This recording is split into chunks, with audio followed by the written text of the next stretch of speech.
Hello，大家好，歡迎嚟到 JY 鬼故事，我係 Justin。咁今集咧要同大家分享嘅咧就係一啲香港嘅著名鬼屋。咁呢度講嘅鬼屋咧就唔係指一般話出過事嗰啲樓噶啦，嗰啲空宅啊，咁而係咧真係咧成間屋嘅咧咁大咧嗰啲咁嘅鬼屋。咁相信一講起鬼屋咧，大家心裏邊咧可能都有啲名咧已經即刻浮現咗出嚟噶啦。咁我可以睇下我揀呢啲同你心裏邊諗嘅係咪一樣咧？咁而喺咁多鬼屋裏邊咧，其實之前咧有兩間咧係算係非常之重要嘅，我係已經講過噶啦。咁分別就係元朗嘅達德小學啦，同埋灣仔嘅藍固台。咁我又唔想大家咧再跳去睇第二條片啦，咁所以咧我就將嗰兩段嘅節目嘅內容咧就加入咗我喺我哋呢段片嘅尾部。咁之前如果睇過又唔想翻睇嘅人咧，咁可以直接跳咗去算數啦。咁而未聽過嘅朋友咧就可以當新嘅聽。咁其實咧嗰兩間鬼屋咧喺香港裏邊咧都非常之出名噶啦。咁基本上咧就要將佢排做第一、第二噶啦。咁所以咧未聽過讀者真係千祈唔好錯過啦。咁如果大家睇完呢條片咧覺得中意的話咧，咁麻煩就係點讚啦、留言啦，同埋分享俾你嘅朋友。未訂閱嘅觀眾咧，咁就記住訂閱啦。咁啊最好撳埋側邊個鐘仔。咁當我哋有新片嘅時候咧 ，YouTube 就會通知你噶啦。咁啊喺開始之前咧，咁啊借少少時間咧，先多謝幾位朋友先嘅。咁啊分別就係呢個婷婷啦、天梭 Land、Kinky Jan、User9S4MK 啦、Jamie Caslim、Carman Studio、Yan Mui、Declan、Kalawa 風同埋柏玲嘅。咁佢哋幾位咧都係透過呢個 Super Fans 咧支持咗我哋嘅台嘅。咁好啦，咁啊閒話休提啦，我哋而家開始啦。好啦，咁跟住落嚟要講嘅咧就係位於大埔嘅常寂園。咁如果以我個人嚟講咧，佢相較於即係今集裏邊講咁多唔同嘅鬼屋的話咧，我覺得咧常寂園咧咁係當中咧較為恐怖嘅一間鬼屋嚟嘅。咁但係咧，其實咧常寂園咧而家咧已經改建完成咗之後咧，其實已經同之前嘅面貌係唔同咗噶啦。咁所以咧就故事就係發生喺一改建之前曾經荒廢嗰段時間嘅啫。咁同而家呢一個即係機構啊各樣咧係無關嘅。咁相信佢哋亦都已經咧處理好晒當中嘅事啦。咁所以咧而家亦都再冇話有啲咩靈異事件咧就傳出嘅啦。咁我哋咧就講翻佢當時咧佢荒廢期間嘅時候曾經發生過咩事啦。咁首先咧，其實咧常寂園咧，佢就係喺呢個大埔嘅梅樹坑遊樂場裏邊其中一條分支嘅路咧，可以去到嘅。咁佢其實就已經係建於咧1854年。咁最初個名咧就叫做聖成堂，即係性命個性，成就個成。咁後來咧就喺1934年嘅時候咧就試過一次重建嘅。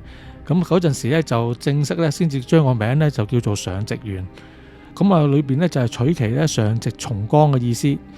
常寂園除咗個主建築之外咧，後邊咧其實亦都有一座小小嘅塔仔嘅，咁就叫做普同塔。咁啊，最初興建嘅時候咧，其實主要咧就係要嚟就收留一啲咧日本佔領期間咧就冇人認領嘅屍體同埋遺骸嘅。咁但係咧就唔知當中發生咗咩原因啦，去到80年代左右咧，嗰度就開始冇人打理啊。就即係變成咗一間廢屋，就荒廢起嚟。咁而大多數呢啲靈異事件呢，亦都喺呢個時候發生嘅。咁話說呢，因為其實呢，佢常寂園嗰個地方呢，都較為隱蔽啊。咁就其實最初呢，就唔係咁多人知嘅。咁但係呢，就收尾呢，咁啊大概去到90年代中嘅時候呢，當時電視台就好中意做好多時事直擊嘅節目啦。咁其中有一次呢，就有人報料，就即係將呢件事話有間咁樣廢墟嘅屋呢，就講咗俾佢哋聽。咁結果呢啲電視台啲外景隊又當然去拍攝啦，就發覺咧就真係有呢件事喎。咁之後佢哋當時就即係見到咧就啲骨灰罌又爛晒啊，又好似即係冇人管理咁樣就。咁其實個情況就有啲惡劣嘅。咁佢哋於是乎咧就試下呼籲睇下有咩人幫手啦。咁收尾咧就真係有人嚟肯幫手。咁佢咧就係喺車公廟旁邊嘅古岩淨苑裏邊嘅主持啊。咁佢就答應咧就可以收留嗰啲骨灰。咁結果咧，佢哋就將嗰啲骨灰咧，同埋嗰啲即係可能嗰啲遺骨啊，嗰啲所有嘢咧，咁啊一齊咧就搬到去嗰間寺院裏邊咧就安放啦。咁啊後期咧常寂園嘅業權人咧，即係釋妙濟咧，咁就同呢個密宗嘅龍義26世咧，佢哋就即係商量過之後咧，就決定咧就將常寂園咧就重修。咁結果咧就喺2009年咧就完工。咁當佢完工之後咧，就可以將之前咧記咗喺古岩淨苑裏邊嘅骨灰啊，同埋嗰啲金塔之類嘅嘢咧，就全部咧就搬翻去常寂園裏邊安放啦。咁而當中咧，所有靈異事件咧，亦都只係咧喺佢荒廢嘅期間咧裏邊發生嘅。咁啊，因為自從佢荒廢咗之後咧，就咁當中啊試過有人去靈探啦，咁其中咧都發生咗好多咧，即係啲詭異嘅故事嘅。咁就據當時咧曾經入過去靈探嘅人咧，事後咧就講翻出嚟啊，咁就話佢裏邊咧其實就擺咗好多唔同嘅，即係一啲先人嘅遺骨啦。咁有一啲咧就直情咧就係有埋一個棺材嘅，即係成個遺骸喺度嘅。咁而另外一啲咧就以金塔形式咧，咁就喺度保存。即係金塔意思，即係一個好似大罌裏邊，佢就仲係有個人骨喺度，不過就好似坐喺度咁樣，就即係擺咗入裏邊啦。咁而另外咧，又有一啲咧就係咧已經係火化咗個遺體咧嘅骨灰咧，亦都係擺咗喺裏邊嘅。咁但係佢啲曾經去過嘅人就講咧，佢話其實當時咧好多地方咧都經過係俾人破壞咗啊，即係破壞個原因係唔知點解嘅。咁但係咧就係啲譬如啲骨灰咧啱咧就係碎晒嘅，咁變咗呢啲骨灰咧就即係已經係撈埋晒一齊，就散滿一地咁樣。咁啊其實情況都幾凄慘下噶。咁究竟係咩人咧去做啲咁嘅嘢咧，就不得而知。咁但係咧，據佢哋曾經去過靈探嘅人亦都講咧，佢話嗰啲骨灰罌同埋金塔咧，有啲就好似平時咁樣，即係普通一個罌啦。但係佢話其實有一啲咧係有啲俾符咧係封住咗嘅，即係可能有到嗰啲黃符咁啊封住咗，佢打咗個交叉之類啦。但係佢話亦都有一啲咧係特別係好嚴重嘅，就係咧就將啲符咧，即係好似咧我哋用包保鮮紙包嘢咁樣。用好多嘅符咧包到好貼咧，咁嚟封住咗一個嗰啲骨灰罌咁樣。咁啊，當然佢哋話裏邊唔止一個嘅。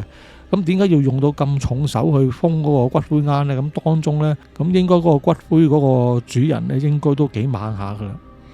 不過咧，咁樣都唔係最恐怖。最恐怖咧就係咧，曾經咧有人咧就去上嗰個電台上邊，因為我都唔知係網台定係電台啦。咁就喺度分享啦。咁就版權問題，我就唔詳細全部照錄啦，咁淨係講一個大概。咁就係話咧，試過有靈探嘅人咧，靈探員走嘅時候啊，就突然聽到咧自己背後咧有人叫佢個名，之後叫佢擰轉個頭過去。咁嗰個靈探嗰個人咧，應該都有識啲嘢，有啲料。咁佢就當然唔肯擰個頭過去啦。但係咧，佢就聽到佢個聲音咧，就不斷同佢講，佢話：你擰過嚟啦，你擰過嚟啦。佢話呢度有個小妹妹好耐冇食過嘢啊，你擰過嚟借個身體俾佢，就帶佢出去食啲嘢啦咁樣。當然啦，嗰個人收尾更加聽到咁樣就更加唔會擰啦，收尾就走咗啦。咁呢個亦都係咧喺常寂園裏邊呢一個較為恐怖嘅故事嚟嘅。咁如果大家觀眾想聽翻佢成個完整嘅故事呢，其實你只要喺翻 YouTube 上面搜尋常寂園呢，咁啊大家好容易就可以聽翻嗰個成個故事噶啦。咁不過呢，就而家大多數呢都係一啲即係之前錄低咗電台或者係網台嘅節目，再而家重新 post 出嚟嘅多。咁究竟邊個先至係原版呢？而家我都唔知道啦。咁另外呢，亦都有個故事呢，就都較為多人知啲，咁就好多人都聽過噶啦。咁就係話呢，常寂園對開嗰度呢，其實係個嗰啲公園嚟噶嘛。咁其實呢，就好多時呢，有人喺度踩單車呢經過嘅。咁呢，就話說呢，試過有一次夜晚啊，有個男仔啊，咁啊踩單車就經過常寂園，咁呢，就突然之間呢，就見到呢條路嘅側邊呢，就有一個着住白色衫披頭散髮嘅女人呢，就同佢揮手啊。咁佢個心咧都即刻嚇咗一嚇啦。咁講真啦，你正常人見到咁嘅情況，你第一件事諗到嘅都係靈體啦，唔會當佢係人啦。咁於是乎咧，佢就冇理佢啦，即係亦都完全唔同佢俾啲咩反應啊。咁啊喺佢身邊嗰度咧，將架車駛過咧，咁啊算數。咁點知佢駛過咗之後，以為冇事啦。點知嗰個白衫嘅女人或者應該叫做女鬼啦，咁就竟然咧就跟住佢，佢就係咁喺度跑，其實都唔知係跑定係飄。咁啊跟住揸單車嗰個人，咁其實有時單車佢踩起上嚟快咧，都幾快噶嘛。但係居然嗰個女鬼咧係可以跟得上去嗰個人嘅，就直情收尾跟到貼到咧，就可以拍到佢膊頭。咁嗰個人又驚啦，咁佢又即係頭都冇轉啦。咁啊佢一手咧就撥開去搭膊頭嗰隻手啦。咁收尾個女鬼咧又繼續搭佢個膊頭同埋背脊喎。咁佢又係不斷咁樣就係撥開佢算數啦，都唔肯望佢啦。咁嗰個女鬼咧見佢唔肯望嘅時候咧，居然咧就收尾加速，竟然個速度咧係可以同佢嘅車咧並排追貼喎，同佢見到喺佢隔離嗰度對住佢講，佢就聽到嗰個女鬼同佢講啦，佢話：你帶埋我走啦，你帶埋我走啦。咁嗰個男人好奇怪啦，都唔明佢無端端講乜咩帶埋我走咁樣。咁於是乎咧，佢見嗰個女鬼喺隔離咧，佢就算大膽喎，佢居然咧一腳咧就諗住咧就真硬開嗰個女鬼啦。咁點知咧，佢一發力硬佢嘅時候咧，發覺咧個雖然佢望落去係好似實體啊，但係一硬落去咧，其實係乜都冇噶嘛，即係虛空嚟嘅。咁佢一硬咗個空之後咧，咁就失咗重心啦，之後就成個車咧就炒咗啦。咁佢當時咧跌咗落地咧，都跌得幾重下噶。雖然就唔係話一啲超級嘅傷啊，但係咧就一時三刻咧佢係企唔翻起身嘅。咁但係當佢跌低咗之後咧，佢見到嗰個女鬼咧繼續咧仲係企咗喺嗰度，就不斷向佢咧就行近，就叫佢咧帶埋佢走啦，帶埋佢走啦咁樣。咁佢驚起上嚟咧，就佢喺行即係企唔翻起身嘅情況之下咧，都靠隻手喺度不斷咁向前爬，諗住走。咁但係咧，你始終你咁樣爬下爬下，你邊度夠佢快啊？咁咪當嗰個女鬼差唔多咧，即係可以接觸到佢嘅時候咧，突然之間咧就有一道白光咧射咗過嚟，之後嗰個女鬼咧就消失咗。咁嗰個男仔就諗啦，咁呢啲係唔通係啲咩佛光之類嘅嘢？咁點知收尾咧就發覺咧，原來就唔係，原來咧就係一個警察咧個電筒嘅光嚟嘅。咁個警察咧見佢跌咗喺度咧，就問佢發生咩事啦。咁佢之後佢就即刻將頭先嗰啲嘢同個警察講啦。咁啊當然啦，咁你個警察聽到呢啲嘢，就不論你嘅個人立場又好，你職業嘅即係個立場又好，你都冇理由信呢啲嘢啊。咁結果就當然話即係冇呢啲嘢啦。你哋咁嘅情況，你需唔需要叫白車啊？咁樣咁，但係收尾個男仔咧都可以慢慢起翻身咧，就唔使叫白車嘅。咁呢個故事就較為廣為人知。咁當中咧，點解個女人會叫佢帶埋佢走咧？咁啊，大多數人認為咧，個女人嗰個靈體啊，應該就係咧之前咧佢第二間寺院接收咗佢裏邊嗰啲骨灰之後咧，就可能留低咗佢冇接走到嘅，所以咧佢每次見到啲人經過嘅時候咧，就會叫人咧帶埋佢走。咁啊，想跟埋其他嗰啲靈體咧一齊去到另一間寺院裏邊咧，就俾人供奉嘅。咁其實咧，而家常寂園咧就係重修過咧，就非常有規模噶啦，亦都好現代化嘅。咁就同之前咧就已經完全唔同晒。咁如果你想知道舊陣時係咩樣咧，我諗純粹咧都只能夠咧而家喺網上面咧搜尋翻咧，先可以睇翻啲舊相咧先至知道嘅啫。所以咧，大家就唔好咧以呢啲探奇嘅心態咧再去嗰度睇嘢啦。咁啊，純粹當係一件咧即係已經過咗嘅都市傳說或者故事咁去聽咧就算數啦。嗱，好啦，講到香港鬼屋的話呢，咁相信大家好多時第一個印象呢就會諗起就係高街鬼屋，呢個基本上呢就好似變咗香港人呢一個自然反應咁樣噶啦。咁其實高街鬼屋呢係憑乜嘢呢令到人哋呢覺得佢係一間香港呢咁多人熟悉嘅一間鬼屋呢？咁首先講翻佢嘅背景先啊。咁高街鬼屋最初呢其實就係喺即係英殖時代啊，就係做呢個呢國家醫院外籍嘅護士宿舍嘅。咁換句話嚟講呢，即係俾一啲外籍嘅護士呢，就喺嗰度住啦。咁後來呢，因為患咗精神病嘅人呢，就越嚟越多啊，咁就普通嗰啲醫院嘅床位呢，供不應求，咁變咗呢，高街鬼屋呢，就收尾呢，就做咗呢一個呢精神病院。咁當時嚟計呢，就主要都係接收啲女嘅病人嘅。咁而後期呢，喺日本佔領香港期間啦，咁啊高街鬼屋呢，亦都變成咗呢日軍嘅司令部。咁當然咧，裏邊會發生咗好多嗰啲拷問啊，或者係一啲即係殺戮嘅行為啦。基本上嗰陣時嚟講呢，喺高街對開嗰個佐治五世公園呢，其實就變咗呢，就係當時啲受害者嗰個亂葬崗嚟嘅。咁啊後尾日軍戰敗投降之後啦，咁高街嗰度呢，又重新呢，又做翻精神病院。咁收尾呢，就直至到1970年度，咁就當時呢，青山醫院呢，就即係起好咗啦。咁佢就接收咗高街醫院裏邊嗰啲精神病人啦。咁而高街醫院當時嚟計咧已經完成咗歷史任務，之後咧就開始咧就丟空咗喺度啦。不過咧佢舊嘅任務咧就完成咗之後咧，好快就有一個新嘅角色俾咗佢，咁就係叫做咧高街鬼屋啦。咁喺當時嚟計啦，就當然冇而家啲設備咁先進，即係個個都有個手提電話可以錄影啦。咁但係其實當時計咧都有探靈嘅人咧都唔少嘅。當然啦，咁當時就冇探靈呢一個詞出現嘅，咁佢哋多數咧都係話探險咁去做嘅啫。咁始終高街鬼屋咧都係一個熱門嘅呢個探險嘅地點啦。咁有好多曾經入過去探靈嘅人咧都講啊，即係話一入到去高街鬼屋之後咧，感覺上咧就好似咧就俾嘢跟住一樣，咁就令到個人咧就覺得咧就好唔舒服嘅。亦都經常咧見到咧好多白影咧就喺個高街鬼屋裏邊咧就飄嚟飄去。咁而去到咧呢個90年代啊，更加就有一套電影呢，就唔知大家有冇聽過啦，就叫做《大迷信》。咁佢當中呢，亦都有咧去高階咧靈探嘅部分嘅。咁當時就由呢個李居明先生啦，加埋一啲主持啊，再帶埋一位婆婆，好似係啲靈媒嚟嘅。咁啊唔知七姐定叫做乜嘢啦。咁佢講啲話咧好怪啊，係啲講鄉下話嘅。我對佢印象咧就冇乜太大印象。咁最大印象就係佢幫啲小朋友驅鬼嘅時候咧，就係咁打啲小朋友嘅。咁基本上咧，你就冇事都俾佢打到變有事咁滯噶啦。都可以講話咧，佢係呢個香港物理驅鬼嘅第一人啦。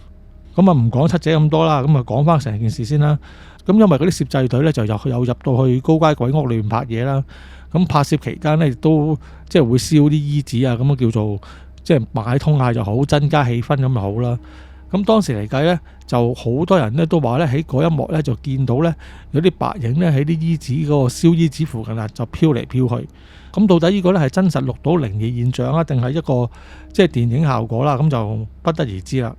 喺電影裏邊咧，亦都講咗一段咧關於咧台灣演員魏淑君嘅喺高街鬼屋拍攝嘅經歷。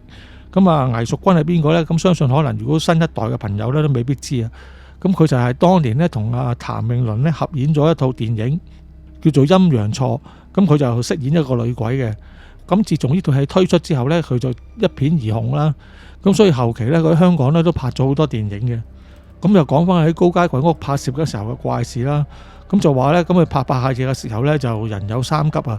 咁佢就要走去個廁所嗰度啦，因為咧就唔係咁易揾嘅個廁所，揾咗一輪咧先至揾到。咁但係咧，佢都見到一去到個廁所入邊咧，都見到係啲即係溶溶爛爛啊。咁但係都冇辦法啦。咁你急的話，咁你都要解決㗎。咁於是乎咧，佢就去咗咧其中一個廁格裏邊就即係方便啦。咁但係咧喺佢咧呢個即係做呢件事嘅途中咧，佢就突然之間咧就聽到咧佢隔離咧兩個廁格同一時間咧就有人拉水掣嗰啲沖水聲。咁但係咧其實因為佢當時入去嗰個廁所裏邊咧係冇人嘅。即係佢係好確定係得佢自己一個啫。咁而大家亦都知啦，嗰啲即係舊式嗰啲抽水馬桶嗰啲水箱呢，就唔會同而家啲感應式，咁啊唔係咁容易被激發噶嘛。基本上呢，你係要咧好大力，即係掹喺條繩呢先至可以拉得喐嘅。咁係喺佢呢，就係同一時間裏邊呢，左右兩個廁格都拉水箱嘅情況呢，即係令到已經嚇到佢呢，就即刻魂不附體咁樣。咁啊即刻呢，就廁所都唔去啦。咁啊着翻啲衫之後呢，咁就即刻衝嚟個廁所啦。咁佢初推嗰個廁所門想走呢，都掹唔開嘅。咁佢又要掙扎咗一輪呢，掹咗一輪呢先至掹得開。但係呢，就喺佢掹得開走出去嘅時候呢，佢就咧突然之間呢，就聽到一把聲喺佢耳邊嗰度呢就響起啊。咁嗰把聲呢，就喺度話啦：你做乜屙尿落我個頭度啊？咁我魏淑君一聽到呢個説話就更加驚啦，即刻就尖叫起嚟，咁就即刻跑翻去攝製隊裏邊啦。咁呢一段呢，就喺《大迷信》嘅電影裏邊呢，係有描述到嘅一個部分嚟嘅。咁啊，其實話時話喎，咁高街鬼屋雖然就話猛鬼喎，但係其實呢都好多人呢，特別係電影圈嘅人呢，中意喺嗰度取景拍攝嘅。咁可能係因為佢本身嗰個設計呢，即係外圍嗰個裝修啊，就非常之典雅關係啦。咁所以呢，好多電影呢都會喺嗰度取景嘅。咁啊，其中呢，就有由呢個張學友呢同劉德華呢拍攝嘅江湖。咁亦都有喺裏邊取個景拍攝嘅。咁而怪事呢，亦都係當時嘅劇組嘅人呢就傳翻出嚟。咁啊，話説喺拍攝期間呢，就每個工作人員其實都好忙碌噶啦。咁啊，其中一個嗰啲 PA 呢，即係搞完呢樣幫完手，嗰樣幫完手之後呢，佢就見到啊張學友呢，就唔知喺遠方做乜嘢，一個人呢，就喺度行得好快咁呢，行埋咗一邊。咁佢又淨係覺得奇怪之際啦，但係咁其實佢好多嘢做啊嘛，都唔得閒理啦。咁啊，佢即刻又要走翻埋去個導演附近嗰度幫手啦。但係點知呢，當佢呢一行翻到去佢即係導演機位附近嗰陣時呢，就見到呢張學友呢竟然企咗喺機位隔離喎。即係有咁啊，即係話呢，同一時間呢就出現咗兩個張學友。咁當然啦，到收尾佢哋即係會講翻嘢，證實翻呢就係企咗喺機位隔離嗰個張學友呢，就係真嘅張學友啦。咁當時咧喺佢旁邊咧一閃而過嗰個張學友係咩嚟呢？咁就大家都覺得咧應該都係啲靈體嚟嘅，因為其實啲靈體咧咁好多時咧都會中意扮人咧嚟整蠱下你咁樣嘅。咁啊，除咗張學友呢件事之外呢，就喺佢拍攝期間呢，其實佢哋即係成組嘅人啊，即係唔係話單獨一兩個工作人員啊，咁不時都聽到咧喺高街鬼屋裏邊即係唔係外邊，喺裏邊咧就傳嚟一啲女人叫救命嘅聲，咁啊不止一次嘅。咁有陣時個位置就高啲，有陣時就矮啲，有陣時近啲，有陣時就遠啲。但係咧就總之就大家都聽到咁樣叫，即係直情咧係拍下嘢咧要停機咧，即係要去睇下發生咩事咁樣嘅。但係咧當佢哋每次去到睇嘅時候咧，都發覺咧佢間屋裏面咧根本上就一個人都冇，完全咧都唔知邊個咧就喺度叫救命聲嘅。咁收尾啲劇組啲人見到咁嘅情況啦，就嗱聲咧就去買翻啲衣紙啊嗰啲嘢就燒啦。咁啊結果咧真係就搞咗一大輪，又燒嘢啊，又拜神之後咧，收尾咧先至話咧冇呢啲怪事發生，咁啊令到佢哋咧可以順利拍攝嘅。咁其實咧就高街鬼屋咧喺而家嚟講咧就已經係冇咗噶啦。咁而家咧基本上就已經改建成為咧呢個西營盤社區綜合大樓啦。咁因為佢嗰個保育嘅關係啊，咁啊而家咧就剩翻咧只係高街鬼屋外邊，即係前面一埲牆咧係舊有嘅結構嚟嘅啫。咁跟住後邊嗰啲咧就係啲新起嘅結構啦。咁啊自從佢改建之後咧，就已經咧就再好少聽到有人咧話喺高街鬼屋咧見到鬼呢樣嘢啦。咁但係咧你話有冇怪事發生咧？咁啊都係有嘅。其實都唔可以一定話係怪事嘅，不過就可以講話係一件即係令到呢個地方都係有啲懸疑色彩嘅事啦。咁就話說喺2019年期間啦，有一個咧就新入職嘅保安員啊，夜間嘅，咁佢就喺夜晚1點鐘嘅時候咧就開始咧佢嘅巡邏嘅工作啦。咁點知咧佢一離開咗巡邏之後咧，結果咧就冇再翻到個保安室。咁而到第二朝咧，先至即係有人發現佢咧就倒斃咗喺個樓梯裏邊啊！呢件事一出咗之後呢，咁就令到好多人咧都即刻重新提翻喺高街鬼屋裏邊嘅種種啦。但係呢，亦都有人話呢，其實嗰個保安員本身呢身體呢係有啲問題嘅。咁所以呢，亦都唔排除呢，佢純粹呢都係因為自己身體又有問題呢而去世。咁啊，未必一定同靈異事件有關嘅。咁啊，但係總括嚟講啦，呢件事呢亦都令到呢已經沉寂咗個高街鬼屋呢，又重新俾人提起過一次啦。好啦，嗱咁跟住要講嘅另一間鬼屋呢，就係喺呢個位於元朗嘅愉苑啊，即係娛樂個愉，屋苑個苑。嗱咁其實講到驚嚇程度呢，愉苑呢就並不會呢就比呢個高街鬼屋低嘅。咁好多呢係中意靈探嘅人呢，更加都話呢，其實分分鐘呢愉苑呢仲係恐怖過高街鬼屋。咁我哋呢就講下呢愉苑嘅背景啦，同埋一啲關於佢裏邊嘅恐怖故事啦。首先講下地點先。咁愉苑呢就係位於呢個元朗環州東頭圍裏邊嘅。咁當年呢就係由姓蔡嘅一個建築富商呢所起嘅。咁啊成間屋嘅建築風格呢都係以呢個英式風格嚟設計嘅。咁佢就係呢個2層嘅建築啦，外牆呢就係用一啲咧紅磚呢咁啊圍住嘅。咁而喺屋頂上邊呢，亦都做咗一個小小嘅鐘樓，整體嘅感覺呢係相當英式嘅一個設計嘅感覺嚟嘅。咁其實個感覺上咧，同南固台咧係有少少相似嘅。咁一間咁富麗堂皇嘅，即係一個大屋啦，後尾就點解會變咗做咧人人口中嘅鬼屋呢？咁原因係因為相傳咧喺裏邊咧就曾經發生過一件悲劇嘅。咁故事咧就係話咧，當時間屋嘅女主人啊，就發覺咧就佢嗰個男主人咧就竟然有外遇。咁而嗰個外遇嘅對象即係小三啦，咁啊並唔係出邊嘅人喎，反而咧就係原來就係佢屋企嘅侍婢。咁其實佢屋企成間屋裏邊咧就有7個侍婢嘅，咁佢又淨係知道佢同侍婢有關，但係佢就唔知道係邊一個。咁啊，其實佢初初都忍咗好耐噶啦，咁但係收尾咧佢就即係個心都係忍唔住啦，忍無可忍啦。結果有一晚咧，佢就捉晒7個侍婢出嚟咧，即係大家企晒喺度咁樣就問佢哋啦。咁問佢哋究竟邊個同佢老公有染啦？咁當然啦，就唔會有人肯認啦。咁個女主人咧當然就好嬲啦。咁佢就話：即係你哋唔肯認啊嘛，咁其實你哋當中呢，有人應該係知道究竟係邊個噶，不過你哋為咗呢，就維護佢都唔肯認啊嘛。咁好啦，嗱，我而家呢，要將你哋7個呢都浸死。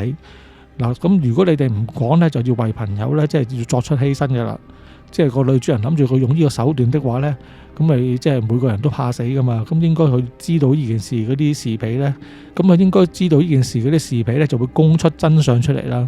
咁但係咧唔知點解喎，咁嗰啲侍婢咧，佢唔知係真係唔知啊，定係佢始終都係唔肯講啦。咁就冇人肯供出呢件事出嚟。咁咧結果呢7個侍婢咧就俾屋裏邊嗰啲工人咧就帶到去佢哋間屋嘅後院裏邊一個大嘅池塘裏邊，咁啊將7個人咧都浸咗落水裏邊，諗住去到即係你生死關頭咧，應該有人肯認噶啦。咁點知浸下浸下呢，結果呢，佢哋都係唔肯認，即係經過幾番掙扎，咁結果呢，嗰個7個侍婢呢，亦都因為咁樣呢而浸死咗。咁當然啦，嗱，你一間屋以咁嘅方式死人，即係個怨念當然好深啦。咁自此之後呢，就開始呢傳出呢有鬧鬼嘅傳聞啦。咁而當時屋嘅屋主呢，同埋個太太啦，其實你搞出人命都幾大劑。咁啊，可能因為呢件事啦，或者係其他原因啦，咁啊，佢依家都搬嚟咗愉園啦。咁而當佢搬走之後呢，咁就據嗰啲附近嘅居民呢就講翻啦，就話呢，如果你夜晚黑呢，即係就算到今時今日都係，你喺夜晚黑望向愉園的話呢，就經常呢都會見到呢喺間屋裏邊啊，同埋啲窗嗰度呢，就有啲白影呢就會喺度飄嚟飄去嘅。同時呢，亦都會呢發出一啲呢即係好恐怖、辛苦嘅悲鳴嘶叫聲啦。所以呢，基本上呢，住佢附近嗰幾間屋嘅人呢，夜晚呢就好少出街嘅。即係你有嘢要買呢，就要晨早買定噶啦。咁啊，入咗黑之後呢，都唔會呢再走出嚟呢。咁免得過呢都唔想經過愉園嘅啦。咁不過呢，就除咗話7個侍女呢係俾嗰個女主人逼死嘅呢一個傳聞之外呢，其實呢亦都有第二個講法嘅。咁就係話呢，當時呢，佢個屋主因為做生意嘅時候呢，就得罪咗人啊。咁結果就俾啲仇家呢就落降頭。咁但係呢，就唔知點解陰差陽錯啦。咁啊，落降頭呢就落唔正落去佢嗰個屋主嘅身上，反而呢，就結果呢就去晒嗰7個侍婢裏邊。咁結果嗰7個侍婢呢都係中降頭而死嘅。咁呢一個呢就係另一個講法。咁但係呢，無論邊個講法都好啦，咁基本上都係有7個人呢因為咁樣呢而喪生嘅。咁喺呢一點上面呢，就基本上就個個故事都係相同嘅。咁而且呢，深尾愉園呢，據聞喺日戰期間呢，亦都係曾經做過元朗嘅司令部。咁當然啦，又係做得司令部，又係有嚴刑逼供啊，又係有啲即係屠殺之類嘅事呢，就少不免嘅啦。咁亦都有足夠嘅一個歷史啊，同埋事實嘅背景呢，去支持呢，佢係成為一間鬼屋嘅。咁而愉園變咗鬼屋呢件事呢，就不脛而走啦。就變咗好多人都知道，咁亦都咧係一個咧非常之熱門嘅靈探地點嚟嘅。咁就話說咧，曾經試過咧，就有啲媒體嘅記者啦，連埋攝影師啊，就揾咗師傅嚟，就入去裏邊咧，就真係試下靈探，即係再拍埋嘅，咁啊記錄低佢啦。咁啊當時佢哋咧就喺夜晚咧12點之後咧，就開始入屋，開始就佢哋要做靈探。咁嗰陣時咧個師傅咧就一直咧都話間屋咧已經係好陰噶啦。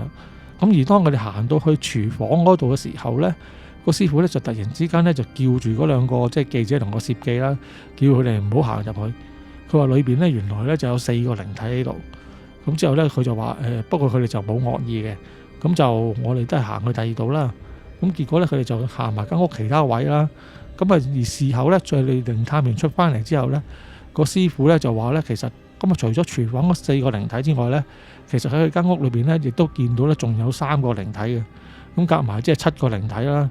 咁結果咧就應該咧就同之前咧就話有7個侍婢咧喺嗰度喪生嘅事咧就不謀而合啦。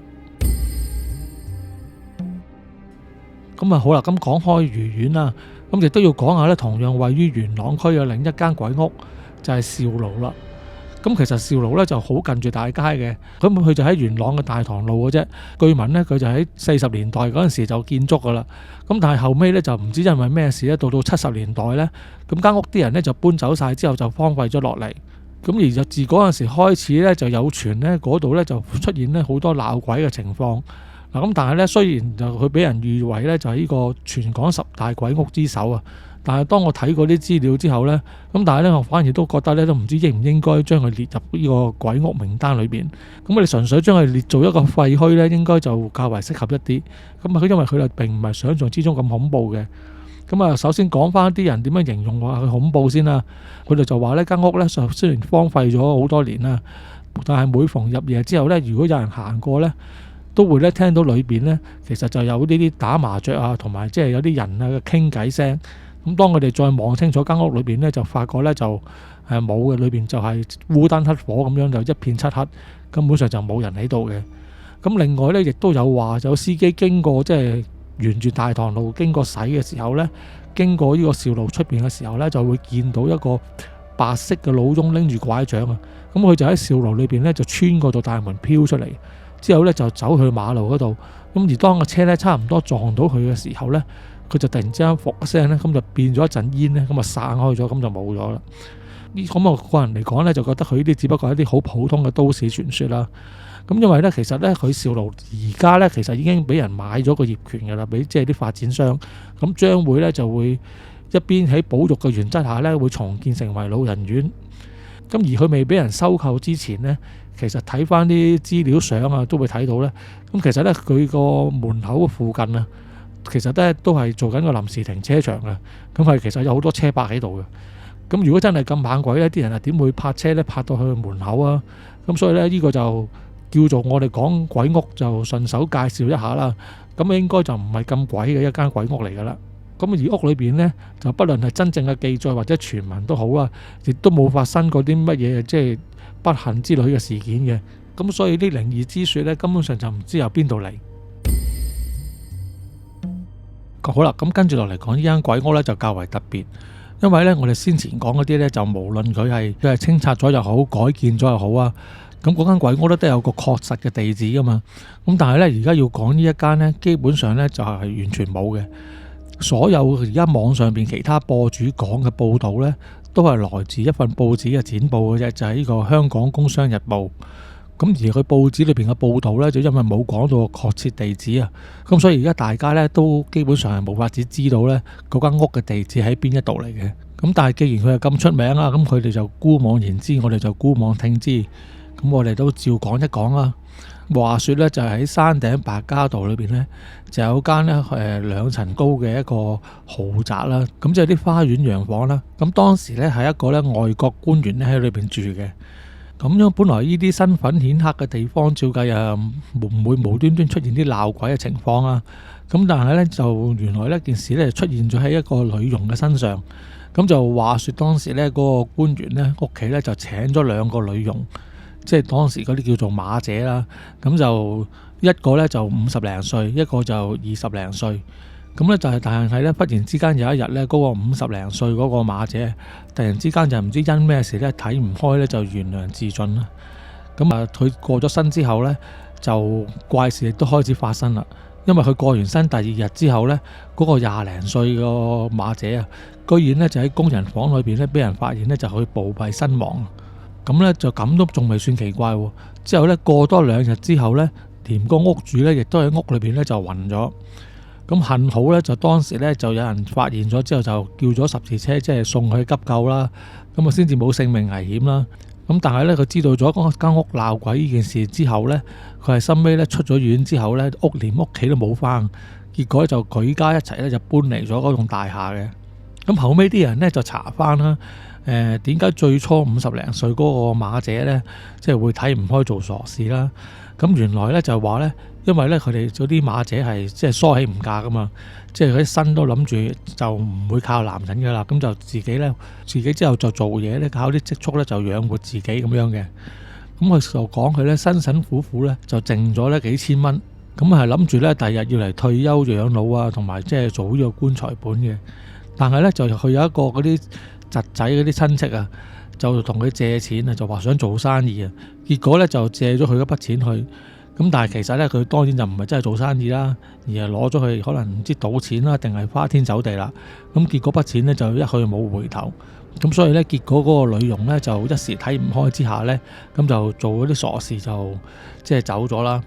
咁自從呢一件事發生之後咧，後尾亦都有其他人咧就租過入去住嘅。但係咧，全部都係咧租咗冇幾耐之後咧就搬走咗噶啦。原因咧通常有2個，一係咧就因為咧發現咗裏邊咧就真係鬧鬼，即係首先就會話屋企啲燈咧就係無論即係咩情況之下咧，耐唔中就會閃嚟閃去咁樣啦。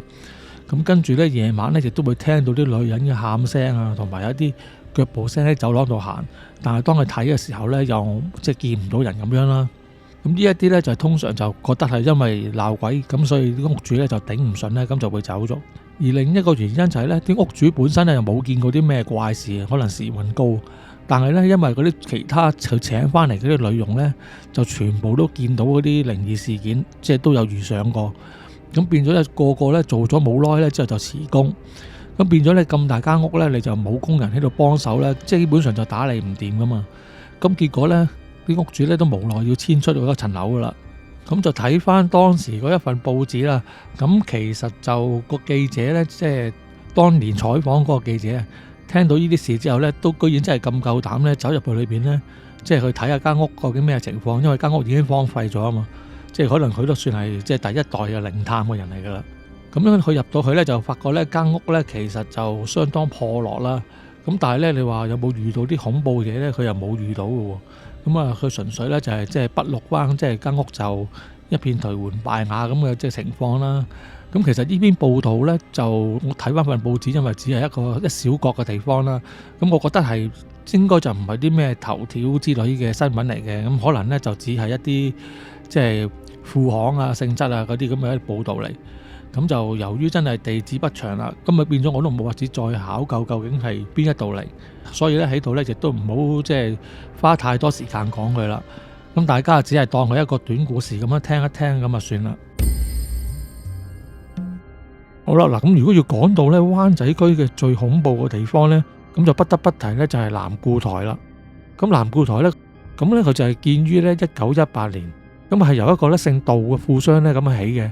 佢就糅合咗咧中西嘅建築風格合併而成嘅，咁啊樓高2層啦，咁啊佔地大概2100平方尺度，咁去到1999年呢，已經被咧香港政府咧評為咧一級歷史建築物，咁佢亦都係咧當年咧喺區裏邊咧一個最著名嘅豪門大宅啦。咁由於佢嘅外牆咧就用紅磚鋪成啊，咁所以咧亦都有紅屋之稱嘅。咁南固台嘅位置咧就喺皇后大道東啦，轉入船街，即係向上行啦。行到去差唔多最高個位置嗰度嘅，咁為咗方便一啲咧對嗰個位置唔係咁清楚嘅聽眾呢，咁我咧都揾咗個 Google 地圖，咁同埋咧都有啲圖片咧可以令大家咧即係了解多一啲。咁但係咧唔好彩地咧，就當呢個日本侵佔香港期間呢，嗰度就俾日軍咧就佔領咗，就攞咗嚟做咧嗰啲軍官咧嘅慰安所啊。咁啊即係啲高級啲嗰啲軍人去揾慰安婦嘅地方啦。咁就唔好以為呢啲高級啲嘅軍人呢就會斯文一啲。相反嚟講呢，傳聞嗰啲高級啲嘅軍人呢，其實啲手法呢就更加變態。咁基本上，如果啲慰安婦去到南固台裏邊的話呢，基本上都係有入冇出噶啦。咁當中佢積藏住幾多個怨氣呢，大家都可想而知啦。咁亦因為呢個緣故呢，咁所以呢，當即係日軍戰敗呢，就離開咗香港之後呢，即係雖然就人去樓空啦，但係呢，南固台呢依然咧喺夜晚嘅時候呢，啲街坊呢經常呢都會聽到呢啲女人嘅慘叫聲。咁基本上咧住喺嗰度嘅街坊咧，就夜晚咧一定都唔會途經嗰度嘅。咁南固台咧一直都係好多咧靈探人士咧中意去嘅熱門地點嚟嘅。橫去過嘅人咧都會有評語，就係咧佢就話嗰度咧就真係幾猛嘅，通常咧都好少咧令人失望而回。咁嗱就話說喺2003年啦，咁就有8個學生咧見人哋咁多人去嗰度靈探咧，佢哋又想去靈探。咁佢8個學生咧就有男有女啦。咁其中咧有3個女學生咧就係當中嘅核心成員嚟嘅，咁但係佢哋咧只不過都係13、14歲到嘅啫。但係咧因為平時咧就好中意嗰啲靈異事件啦，咁啊加上就成日都會試下嗰啲通靈遊戲啊咁樣，咁基本上學校裏邊咧都叫佢哋3個咧叫做神婆嘅。咁就講翻佢哋啦，咁佢哋就喺2003年11月一個晚上啦，咁啊佢哋決定咧就8個人咧就去呢個南固台探險啦。咁點知咧當佢哋沿住船街嘅樓梯上去之後咧，就發覺咧南固台嗰度大門咧就俾人鎖住咗，即係就咁開咧就開唔到，咁啊除非你要擒咧就擒到過去，但係佢哋就即係唔知係咪因為都仲係細啊，即係佢哋覺得擒過去咧就有啲困難，咁啊結果咧一班人就有啲失望啦，咁大家咧就沿住樓梯咧就行翻落去半路，即係喺斜路半路裏邊嗰個船街花園路咧，大家就商量應該點做好啦。咁其實佢哋幾個人呢，最初頭先行到去間屋外邊嘅時候呢，其實望入去呢已經覺得非常之陰森噶啦。但係其實大部分啲學生呢，見完眼前嗰個景象之後呢，個心裏邊都開始幾驚下噶啦，即係個人都飆晒冷汗噶啦。咁就喺佢哋大家商量究竟即係咪應該進一步再入去間屋裏邊之際呢，咁其中嗰3個女仔即係俾人叫做神婆嗰3個女仔呢，就突然之間呢，就嗰個望向南固台嗰度喎。咁佢哋呢就話呢，見到一個呢着住紅色旗袍嘅女人呢，就向住佢哋招手。咁跟住呢，佢哋就好似呢俾鬼迷咁呢，就話同其他人講，佢話你哋唔想上就留低喺度，我哋3個呢就要上翻去啦。咁啊說話一講完啦，咁3個即刻起身啦，咁啊沿樓梯上翻去南固台嗰個大閘門口啦。咁其餘嗰5個學生呢，由於唔夠膽上去啊，咁所以佢哋都係留翻喺個公園度，遠遠咁樣望住佢哋嘅啫。咁就當佢哋3個咧去到嗰個南固台個大門外邊望咗一陣間之後咧，突然之間咧佢哋幾個咧就大叫起上嚟喎。咁跟住咧仲更加咧好似發狂咁樣咧，就即刻跑翻落樓梯，一度走咧就一度同佢講咧就話我哋俾啲嘢跟住啊，即係一度咁樣講住一度就走。咁其他同學見到佢哋咁樣咧，當佢哋行過公園嘅時候咧，就諗住捉住佢哋啦，即係問一問究竟係發生咩情況啦。但係點知咧，嗰3個女仔咧就即係好大力啊！嗰啲同學咧都捉佢哋唔到。咁我結果咧，成班人即係連埋其他嗰5個同學咧，就一齊就跟住嗰3個女仔咧，就衝翻落去皇后大道東裏邊。咁當落翻到皇后大道東之後咧，咁嗰3個女仔咧先至停低腳步落嚟。咁於是乎嗰啲同學即刻即係走上前問佢啲咩事啦。咁但係咧點知佢哋咧3個人咧就目露凶光咧，就直情咧一手咧就推開咗佢啲同學啊！就突然之間咧又唔知講埋啲怪嘢咯。佢哋就話咧：我哋要上翻去啊！佢哋好掛住我哋啊！咁其餘嗰啲同學見到咁樣就已經覺得奇怪啦。即係咁佢哋話佢哋係咩意思咧？咁佢當時嚟講咧，佢啲同學都已經覺得佢3個咧即係已經俾鬼上身噶啦。佢收尾據嗰啲同學講翻啦，咁其中一個女仔咧隻眼咧就直情係發出啲綠光，之後咧佢就捉住另外嗰2個，即係個神婆3人組嘅另外嗰2個啦，就同佢哋講，佢話佢哋要我哋上翻去啊，我哋一齊上翻去啦。咁啊諗住佢哋就開始諗住行翻上去上邊咯。咁呢個時候咁另外嗰5個同學梗係阻止啦。咁於是乎諗住就即係捉翻住佢哋啦。點知咧又俾佢哋推開。咁之後呢啲同學咧就其中有啲男仔咧就試過咧即係兜巴咁樣刮佢哋，刮咗幾巴嘅。咁基本上咧就刮到咧係你個力度係鼻血都流埋噶啦。咁其實應該都幾大力下噶啦。諗住咧就咁樣咧可以咧就即係叫翻醒佢哋。咁但係咧嗰3個女仔咧依然咧都係冇變到。咁仍然咧好似好亢奮咁樣咧，就話要上翻去上邊。咁結果咧佢哋嗰8個人咧就扭打埋一齊啦，即係一啲就不斷咁想捉住佢，唔俾佢上去，但係轉個頭咧又俾佢哋推開，之後落到地咧咁又企翻身，又想再去捉過佢啦。咁有啲人啊試下揾啲水潑佢哋啊，睇下點啦。咁總之咧就搞到咧好大動靜咁樣啦。咁結果咧就因為咁樣咧就驚動咗咧四周圍啲街坊，啲街坊見到佢哋咁樣咧就以為佢哋係啲人打交。咁所以咧就報咗警，咁冇耐呢啲警察咧就已經即刻嚟到啦。咁當啲警察嚟到嘅時候咧，嗰5個清醒嘅同學咧就開始同啲警察講啦，佢話嗰3個女仔咧中咗邪啊，係都要上翻去叫佢哋幫手咧，即係制服佢啦。咁啲警察就OK 啦，咁樣即係開始咧就諗住去捉住嗰3個女仔啦。咁其實當時警察就唔多嘅，我諗都係2-3個左右嘅啫。咁但係就唔知點解咧，嗰3個女仔咧突然之間咧就變得力大無窮啊！咁嗰3個警察咧都冇法子捉住佢。而嗰3個女仔俾人捉住之後呢，即係雖然個身體喐唔到啊，但係呢仍然個人呢就好似呢喺度咆哮咁樣呢，即係喺度好似野獸咁樣喺度講啦，又想咬啲警察啦。咁個口呢仍然不停就喺度講啦，話要上翻去啦。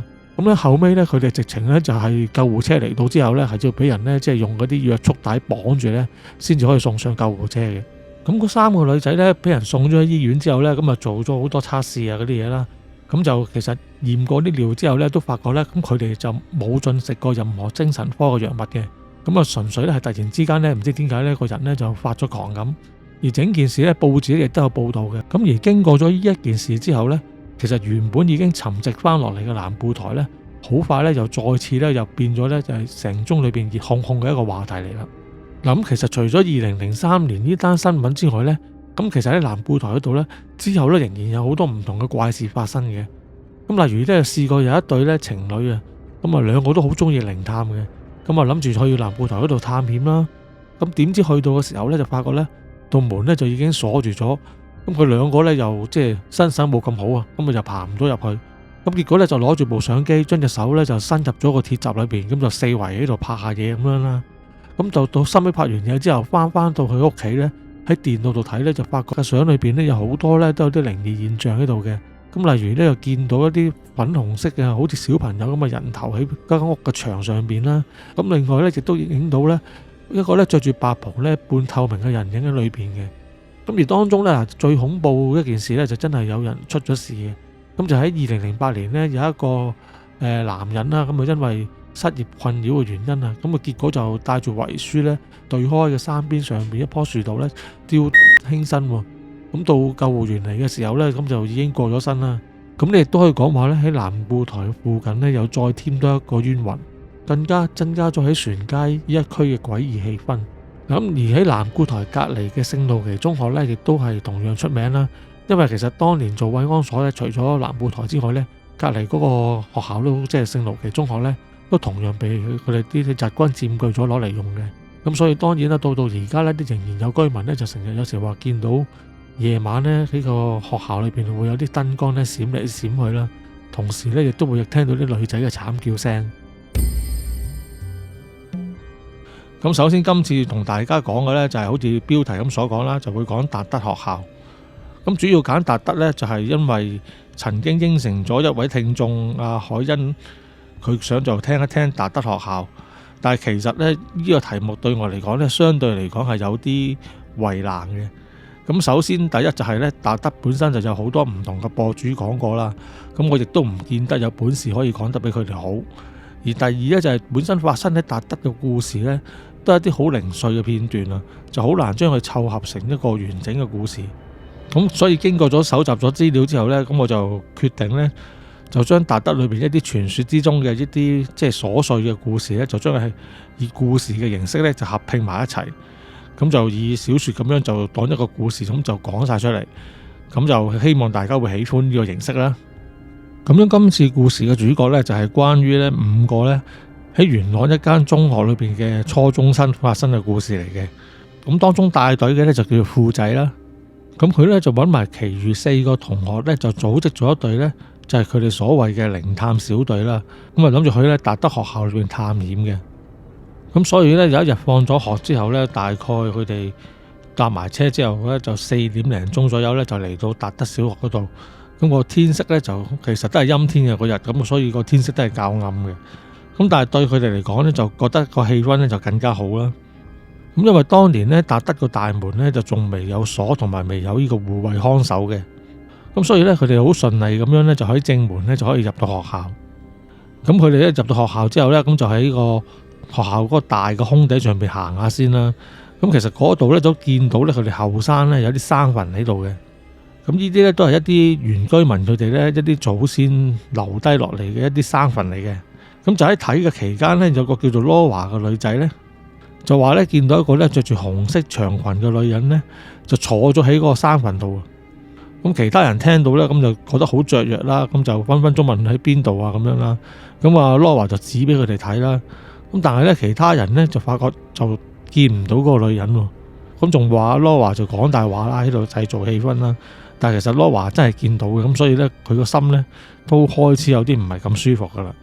咁當大家呢，就唔理羅華，諗住繼續去探險嘅時候呢，忽然之間呢，佢呢就聽到呢操場上面呢，就有啲好似步操咁嘅聲，即係你大家都聽過，譬如一啲軍人呢，着咗軍靴，下邊有個鐵馬噶嘛，即係行起上嚟呢，就插咁嘅聲噶嘛。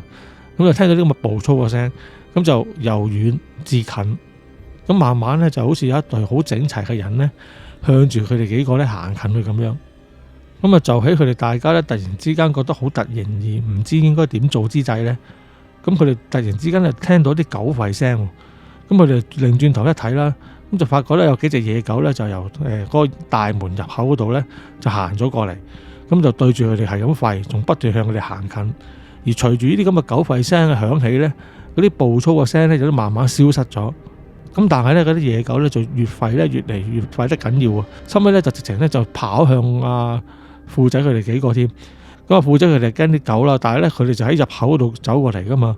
咁變咗佢哋咧就唯有咧就走向學校裏邊諗住避一避先啦。咁而嗰啲野狗咧見到有人走咧，咁啊出於本能咧就更加咧就會追住啲獵物啦。咁結果咧富仔佢哋咧就走咗上去個教室嘅2樓嗰度。咁啊發覺啲狗咧就喺樓梯度咧都繼續向佢哋追上去。咁而因為咧羅華同阿麗麗咧就跑得較為快嘅，咁佢咧就向住嗰個走廊個盡頭嗰度咧就跑咗去。咁而富仔佢哋另外剩翻嗰3個人咧就見到有間課室個門就開咗嘅。咁於是乎咧佢就推開道門走入咗課室裏邊，之後咧就閂埋咗道門。咁由於個道門咧已經日久失修啊，個鎖都好似唔係好穩陣啊，所以咧佢哋幾個咧唯有咧用個身體咧就壓住道門啦，就諗住唔好俾啲狗撞開啦。而嗰啲狗咧追到去課室門口度吠咗幾聲之外咧，其實亦都真係試過咧跳過去咧就撞嗰道門嘅。咁但係咧就咁，因為佢哋幾個人嘅體重夾埋，始終有翻咁上下啦，啲狗啊衝唔開佢哋。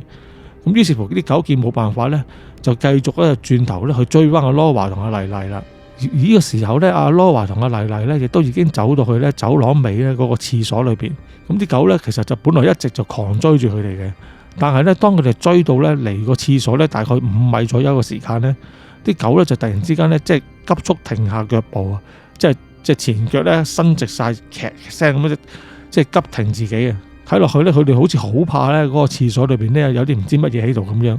咁啲狗剎停咗之後咧，就向住阿羅華佢哋咧呼咁叫咗幾聲之後咧，就嗱嗱聲咧就轉身咧就跑翻去課室嗰一邊喎。咁佢哋收尾就跑翻去阿健父佢哋嗰個課室嘅門口度啦，咁就繼續又喺度吠啊，之後又揾個身去撞嗰道門啊，咁樣希望撞開道門啊，對付富仔佢哋啦。咁嗰陣時富仔佢哋嘅心咧都好驚嘅，因為始終幾隻狗咧都好似好惡咁樣，如果俾佢哋咬咧都應該唔少嘢。咁就喺阿富仔佢哋落力咁樣頂住門呢段時間裏邊咧，都大家僵持咗一陣啦。咁就喺呢個時候就聽到阿麗麗咧突然之間咧喺廁所嗰邊咧就同富仔佢哋講喎，佢話：喂，富仔，你哋快啲過嚟啦！羅華有啲唔妥啊，快啲過嚟幫手啊！咁其實嗰陣時富仔佢哋咧都自身難保嘅，因為咧佢哋就俾啲狗咧就困住喺個課室裏邊。咁之後咧，阿富仔咧就同阿其餘嗰個堅仔同埋阿 cat 講啦，佢話：嗱，你哋頂住道門先，我行去窗口嗰邊睇一睇，睇有冇路可以走。咁於是乎咧，就富仔咧就行咗去窗邊嗰度啦。咁其實嗰啲窗咧都可能因為已經之前有人嚟過玩 war game 啊，或者做啲塗鴉之類嘅嘢啦。咁其實啲窗咧就全部爛晒噶啦。但係阿富仔咧就繼續照樣推開個窗啦。咁佢咧就望到咧窗外邊咧下邊咧就係有個簷篷嘅，即係下一層樓嘅簷篷。咁其實嗰個闊度咧大概都係得6-7寸到嘅啫。不過如果佢因為佢哋年紀個身體唔係太大啊，年紀輕啊，咁啊勉強咧就可以落腳咧就企喺嗰度嚟嘅。咁加上咧嗰個簷篷咧就係沿住層樓咁樣去，咁樣應該咧就可以慢慢喺外邊爬嘅話咧，就可以行過去阿羅華佢哋廁所嗰一邊嘅。咁啊富仔啊首先啊望一望地下樓下先啦。咁就雖然佢哋喺2樓啊，咁但係個高度就唔係太高，咁你都係預10零尺到。不過如果你話咁樣跌落去咧，就唔會有性命危險嘅，但係就一定會有啲傷噶啦。咁而且裏邊咧亦都生咗好多雜草啊、樹叢咁樣，如果俾佢刮到咧，都應該會幾大件事。咁但係佢哋而家就俾啲狗困住咧，咁亦都冇辦法啦。咁箍住一紮咧，就唯有咧就試下咧，就喺窗外邊咧就爬嗰個石壆咁樣睇下可唔可以轉去第二間課室，等啲狗揾唔到佢哋啦。咁於是乎咧，富仔就即刻翻去門口嗰度，就同阿堅仔同埋阿 cat 講佢個計劃啦。之後咧，佢哋咧就叫佢兩個繼續頂住先。之後咧，富仔咧就不斷咧就攞啲舊嘅台凳啊，就嚟塞住個門口頂住佢。咁當佢將啲門口搭到去幾層高嘅台同凳之後咧，咁啲狗咧基本上雖然佢都撞到棟門咧，就啪啪聲有啲喐下喐下，但係咧一時間咧又真係撞唔到入嚟嘅。咁而家富仔咧帶住阿堅仔同阿 cat 咧，就開始咧就係慢慢爬出窗外邊。咁雙腳咧就企咗喺嗰個即係得6-7寸嘅簷篷度啦。咁隻手咧就掹住個課室外牆嘅一啲水管啊，同埋一啲凸起嘅建築物啦。咁就慢慢咧開始咧就向隔離咁樣移動。咁慢慢咧佢咧就已經爬到去咧就另外一個課室。咁由於啲狗咧就其實睇唔到佢哋去咗邊噶嘛，就淨係以為佢哋喺間課室裏邊噶嘛。咁所以啲狗咧就一直咧都仲係喺原本個課室外邊咧就喺度徘徊啊，同埋咆哮啦。咁就唔知道其實富仔佢哋咧就已經開始轉移咗去咗第二個位噶啦。咁富仔見呢個情況 OK 咧，咁佢哋就繼續小心翼翼咁樣咧就慢慢向橫咁樣移動啦。咁就基本上只要佢哋行多20-30米左右啦，咁即係大概2-3個課室嘅距離左右啦。咁佢哋即係就可以去到一條樓梯嗰度噶啦。咁因為樓梯嗰度咧就係冇欄杆露天嘅，咁變咗咧你就可以喺樓梯嗰啲空位度咧就跳翻入去個建築物裏邊。咁而且嗰個位咧亦都係阿麗麗同阿羅華佢哋廁所嗰度嗰個位置嚟嘅。咁樣咧就應該就可以同佢哋匯入翻。咁啊而當富仔佢哋幾個人咧就喺個課室外牆度爬咗一陣之後咧，咁就終於嚟到咧走廊尾咧嗰條樓梯嗰度。咁佢哋咧就烏低身咧就可以跳去樓梯嗰個欄河度，咁就可以走入樓梯度噶啦。咁佢3個人咧咁就即係一個跟住一個咁樣就跳咗入去啦。咁咧佢哋落翻樓梯之後咧，個心咧就已經定一定。咁之後咧就嗱嗱聲就向住阿麗麗佢哋走去啦。因為喺嗰陣時候咧，麗麗咧都依然仲係喺度嗌緊嘅，就即係叫阿富仔佢哋快啲嚟幫手。咁佢哋就唔知道咧，富仔咧其實佢哋已經嚟到樓梯嗰度啦。咁於是富仔佢哋咧就喺樓梯度咧向上走啦，即係其實走咗半層樓梯嘅啫。咁我麗麗一見到佢哋咧，初初都嚇咗一驚，點解突然之間會出現嘅？咁但係收尾都唔理啦。咁之後就阿富仔佢哋咧就走埋去麗麗度，就問佢咩事啦。咁佢就見到麗麗咧，就唔知點解咧，一度捉住阿羅華咧，就一度喺度嗌佢哋幫手嘅。咁啊麗麗於是就同佢哋講啦，佢話你快啲睇下羅華啦，佢唔知發生咩事啊！佢嚟到呢度之後咧，就係咁攞地下嗰啲溪錢咧，就喺度食啊！我啲好辛苦咧，先捉住佢咧，就唔俾佢擺入口吞咗佢嘅。咁富仔佢哋見到咁嘅情況咧，就佢哋即刻換人啦。咁就富仔同埋阿堅仔咧兩個咧就捉住阿羅華啦。咁啊等阿麗麗可以唞一唞先。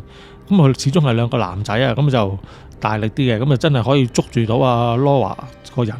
就等佢咧就唔好去攞啲地下啲溪錢喺度食。咁但係呢個時候咧，原本喺課室門口吠嗰啲狗咧，就好似發覺咗佢哋已經離開咗咁，咁就望向咗去廁所嗰邊，咁就噗噗聲咁樣又走咗過嚟。但係幸好咧，佢哋又係嚟到嗰個廁所咧，大概即係4-5米遠左右嘅地方咧，又停低咗喺度，唔夠膽再向前行。咁其實喺呢個時候咧，阿富仔佢哋幾個咧都覺得好奇怪，都係究竟因咩事咧，連啲狗咧都會咁驚呢個地方咧？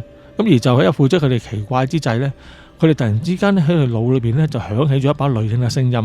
咁嗰把女人嘅聲咧就講啦，佢話：你哋幾個嚟呢度做乜嘢啊？呢度唔係你哋應該嚟嘅地方嚟嘅。咁由於呢個聲音咧就唔似係咧我哋平時聽聲咧喺外邊傳嚟咁樣，而係喺個腦裏邊咧好似直接喺感應到嗰個聲音咁樣。咁而且喺同一時間咧，佢哋5個人咧都同一時間就聽到呢啲聲。咁佢哋幾個就已經即刻知道有唔妥啦，因為其實嗰個女廁嚟講咧，都充滿咗一個傳說嘅。咁一直都話有一個係唔知一個前校長啊，定係校長嘅太太咧，就曾經喺着住紅衫喺度上吊自殺，所以嗰個廁所咧其實就非常之猛嘅。咁好啦，咁富仔佢哋覺得咁都呢個地方都唔可以久留啦。但係如果佢哋想轉翻去樓梯嗰度走咧，又唔得喎，有狗擋住喎。咁於是乎咧，咁佢就叫阿麗麗同阿 Cat 咧就幫手咧捉住阿羅華先，而佢咧就繼續咧就四圍睇下，睇下仲有咩地方可以走。咁當佢咧望出去欄杆外邊嘅時候咧，就發覺咧就喺個廁所外邊嗰個位咧，其實就有一棟好細嘅建築物，其實得1層樓左右高嘅啫。咁就似係一啲雜物房之類嘅嘢。咁就佢間房大概就有7-8尺高左右啦。咁就同佢哋嗰個欄杆咧就相距3-4米度。咁如果勉強跳落去咧，如果跳得小心咧，應該都可以冇事，唔會整親嘅。咁由於佢哋俾啲狗咧就擋住咗原本嚟嗰條路啦，咁就唯有咧就試下去呢個方法走啦。咁加上嗰個雜物室，如果跳咗落去之後咧，咁其實同啲狗咧都會拉遠咗一段距離㗎。咁就足夠時間咧，俾佢哋咧由正門嗰度咧就離開學校嘅。咁於是乎富仔就同佢哋講咗呢件事之後咧，就自告奮勇咧，首先自己第一個咧由欄杆嗰度咧就跳咗落去嗰個儲物室嘅屋頂上面先。咁佢咧都安全着地，咁就冇事，冇扭親冇剩嘅。咁之後佢就同佢哋講，佢話 OK 啦，冇事啦，咁你哋快啲跳落嚟啦。咁呢個時候咧，阿堅仔咧同阿 Cat 佢哋幾個人咧最麻煩嘅地方咧，因為羅華有啲失控啊，咁所以咧就要好辛苦咧推佢啊成啊，先至可以推到阿羅華咧跳落去嗰個雜物房個屋頂度。咁好彩佢跳落去嗰陣時咧，就阿富仔亦都幫手接一接住佢啦。咁應該佢就冇咩受傷嘅。咁佢哋見搞掂咗羅華之後啦，咁就其他人咧亦都如慣咁樣咧，就一個接一個咁樣再跳落嗰個雜物室度啦。咁啲狗咧見佢哋走咧，其實又開始吠啦。咁但係咧，因為佢啲狗唔夠欄河咁高啊嘛，咁其實佢睇唔到實際個情況噶。咁啊，淨係見佢哋走咗咧，就喺度狂吠。咁而家富仔咧，佢哋都照原定嘅計劃咧，就唔夠膽喺度逗留噶啦，就嗱嗱聲，大家咧就走去沿住嗰個雜物室咧，就走遠咗少少之後咧，就慢慢咧爬牆咧，就落翻去個地下嗰度。咁其實落咗去地下之後咧，就離學校個大門咧就唔遠嘅。大概都係得翻20-30米嘅距離嘅啫。咁佢哋幾個人咧就不斷咧就向嗰個大門咧就走去啦。咁而呢個時候咧，佢哋以為安全之際咧，啲狗咧原來又好醒目喎。收尾佢哋唔知係咪因為望到佢哋可以跳咗落去，啲狗咧自己咧又真係喺欄河度咧又係跳落嗰個儲物室嘅屋頂度，之後又係咁樣追住佢哋。咁啊，富仔即刻話：大家唔好等啦，快啲走啦！咁於是乎呢，佢哋就叫啲人呢，就全部4個人呢，就出咗出邊先啦。咁就富仔殿後嘅，佢臨尾呢，就即刻呢，就閂翻埋嗰度鐵閘，就將佢鎖埋佢。咁當佢鎖喺度鐵閘呢，都唔夠話5秒鐘嘅時候呢，啲狗呢，其實就已經撲咗過嚟。不過呢，就俾到鐵閘呢，就擋住咗。咁而喺呢個時間呢，阿富仔亦都唔理咁多啦。咁嗱嗱聲就追翻上大隊一齊走啦。咁當佢走開咗大概10零20米嘅時候呢，咁就回頭再睇下啲狗嗰度，即係道門閂唔閂得好啊，有冇追嚟啦？咁發覺就鐵閘都係鎖好咗 OK 嘅。咁啲狗呢，就只係喺鐵閘裏邊呢，就喺度吠，就冇追到上嚟。但係奇怪嘅呢，就係呢，佢喺呢個時候呢，因為其實天色已經開始暗㗎，佢就隱約見到呢嗰個鐵閘外邊嘅上邊嘅位呢，好似有個半身嘅男人嘅人影呢，就吊咗喺度咁樣。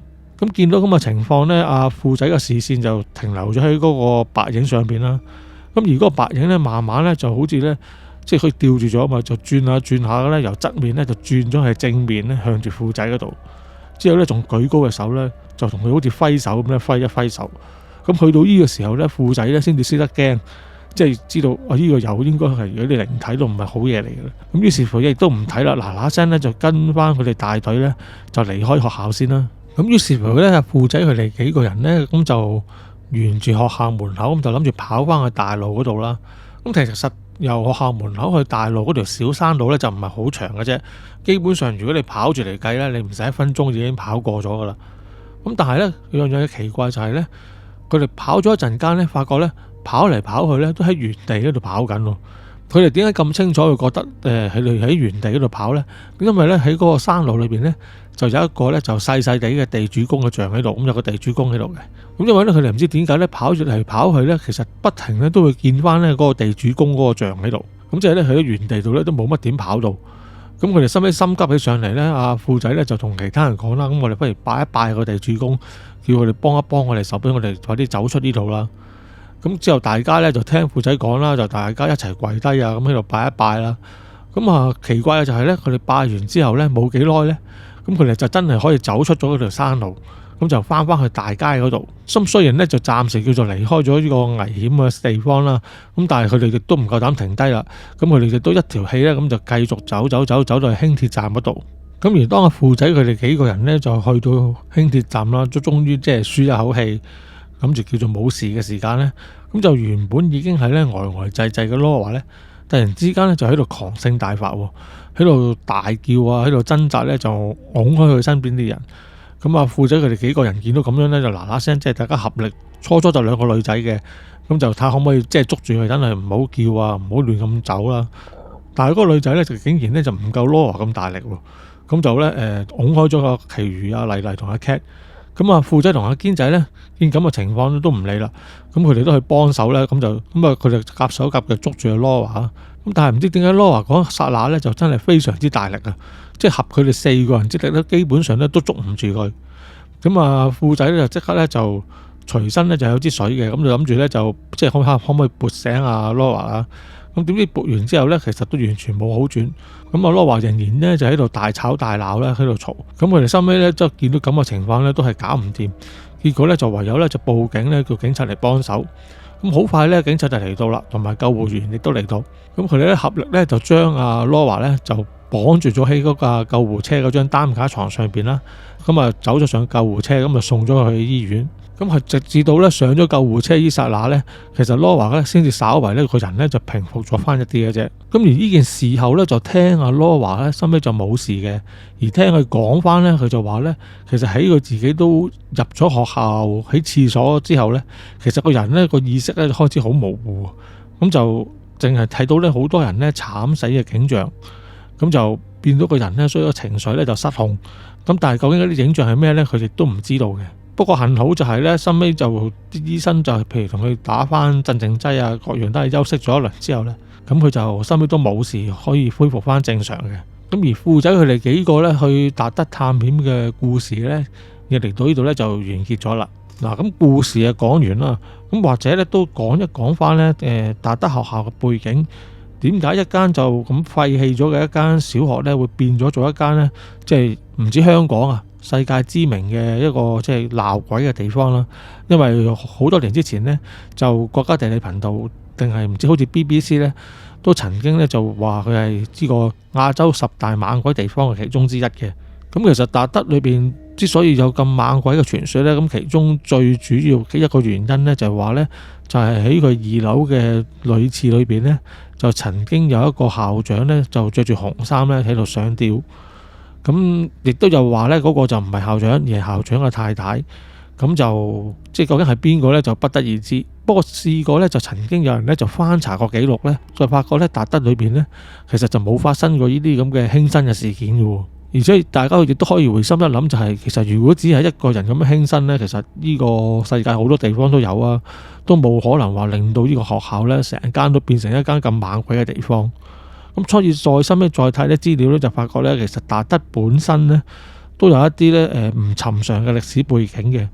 咁就譬如要講翻喺1898年嘅時候啦，咁當時就英國咧就即係接管咗香港啦，咁就諗住都會接管埋即係元朗屏山嗰邊啦。咁而當時咧嗰啲村民咧就會驚咧佢哋會影響到佢哋嘅生活啊。咁結果咧就同啲英軍咧就喺度抵抗，就唔俾佢哋進駐。咁結果咧就發生咗一啲衝突啦。咁傳聞咧都有差唔多有500個嗰啲村民咧就喪生咗嘅。咁所以咧其實就即係喺嗰個地方都算叫做死得人多啦。咁亦都咁啱，亦都唔好彩嘅情況就係咧，到1941年啦，當時咧就係日本咧就侵佔香港嘅期間，咁佢哋咧就亦都攞咗咧達德學校咧而做佢哋一個基地。